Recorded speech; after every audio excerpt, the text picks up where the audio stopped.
Hey guys, welcome to my channel. I'm Rebecca Shores, and today I'm going to be showing you this dramatic kind of purple and indigo eye look. So if you'd like to see how I created it, just keep watching. This look is going to have quite a few steps, so it's probably best for an intermediate to advanced level. I'm starting out with MAC Blanc type, and I'm using a Sigma Large Fluff to apply this all over my eyelid. My lids are already primed with the Smashbox primer. You just want to set this down. It's going to make blending way easier later on.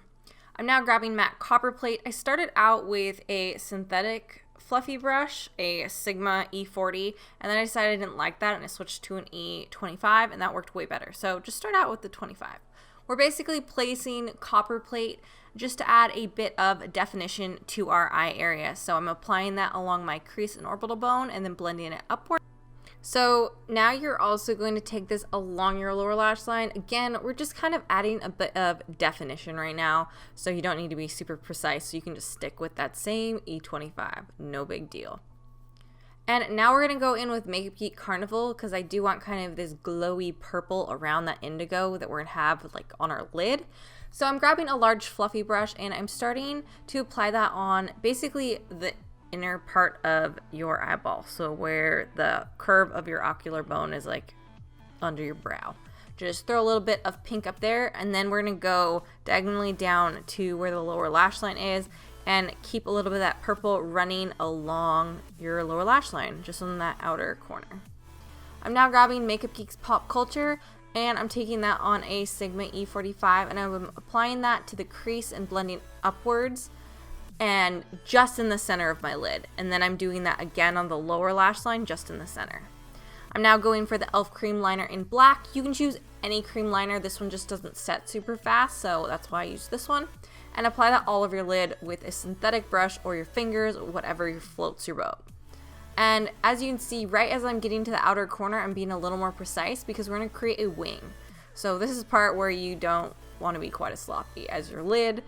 And grab an angled liner or a pencil liner and just basically draw on a wing like you normally would, other than you're connecting it up to that crease area because this went all over your lid.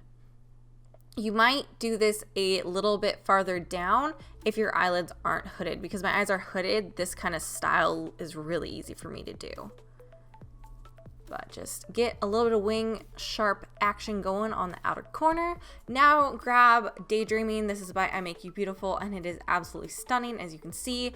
If you don't want as much glitter fallout as you can see that I have, opt for wetting your brush, but I'm using a dry brush here because I was just going to sweep the fallout away because I already have my concealer set. So just pat that on. Where you first touch your brush is going to have the most concentration of pigment. So I'm touching the center of my lid first, and then I'm slowly blending it out, and I'm keeping that wing area where it's sharp. It's mostly just going to be black with a bit of glitter. Now grab some black eyeshadow, doesn't matter what kind, and some type of small brush.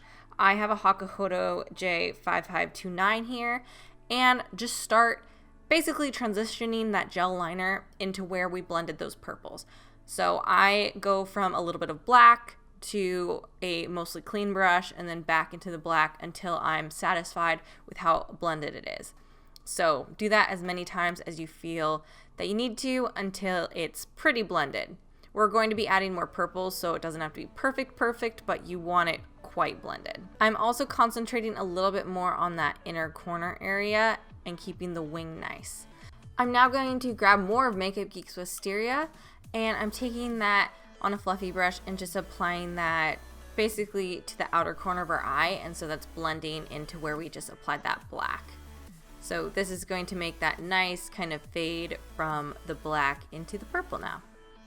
And as you can see, I'm kind of keeping that winged shape as I blend outwards.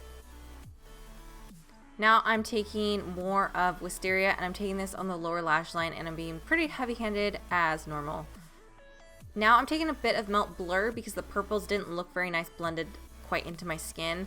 So I'm taking this and just transitioning the purples into my skin with blur. You can use any type of color that's close to your skin tone to do this. That's warmer or cooler depending on your skin tone. If you have a cooler skin, the purples will probably look fine. I'm more of a neutral, so I need something more like blur. Now I'm taking more of the Daydreaming Pigment and really just going ham. I'm using a small brush here. This is that Hakuhodo 5529 again, and I'm just applying it to the lower lash line, patting. As you can see, I am getting fallout, but like I said, it's already set, so I'm just going to brush that away. So yeah, as you can see, choose a large fluffy brush and just wipe it away. I'm now going in with Strobe Gleaming Gardenia, which is this really pretty like white highlight, and I'm popping that on the inner corner pretty heavily, and then I'm patting more Daydreaming right on top. Like I said, I was going to go really ham with the Daydreaming. That's what I knew going into this tutorial, was like all the Daydreaming. I'm then just on the inner part of my eye, not quite as much on the outer. I want the concentration on that inner part to still have kind of that glittery sheen. So I added more in that area. I'm now grabbing the Nubo Sum Faction lashes, which are some of my faves, and popping those on because they have the elongated look, so that's perfect for this. And you can use code rebeccashores if you do want 20% off. So that is going to complete this look. Like I said, there's quite a few steps, but it's a really fun look. This would definitely be great if you're gonna like go out somewhere where it's gonna catch the light, because I love this pigment. Anyhow, I hope you enjoyed this tutorial. If you did, please give it a thumbs up, and you can subscribe if you want to see more videos from me. New videos every Tuesday and Friday. See you guys later.